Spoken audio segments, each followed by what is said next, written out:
Pumasok na sa loob ng Philippine Area of Responsibility ang binabantayang low pressure area.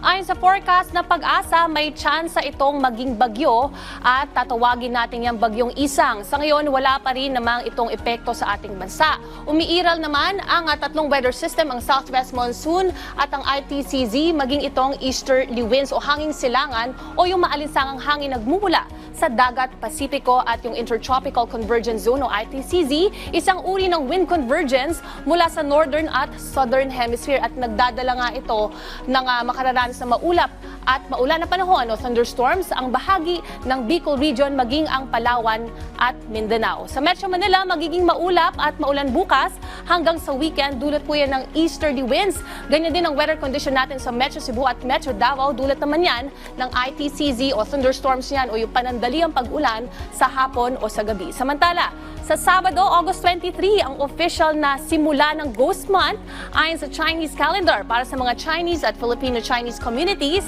ang Ghost Month o tinatawag ding Honggi Ghost Festival ay ang kapitong buwan ng lunar calendar.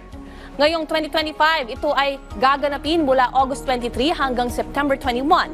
Pinaniniwalaan itong panahon ng paggaling o paggalang at kaunting pag-iingat sa pang-araw-araw na buhay. Dapat daw ay low-key muna. Ibig sabihin, huwag gagawa ng malalaking risk o major life moves at walang show of wealth. Pinagbabawalan rin ang pagpicture kapag gabi kasi maaring patrap daw sa loob ng litrato ang bad spirit. Huwag din umanong lumabas pag sobrang gabi na, lalo na maglakad sa mga bus stops o mga puno. Hindi rin umano pwedeng magsampay ng mga labada sa gabi. At syempre, huwag rin daw mag-commute sa sobrang late o yung pinakahuling ride. Stay safe at stay dry. Laging tandaan, may tamang oras para sa bawat Pilipino. Panapanahon lang yan.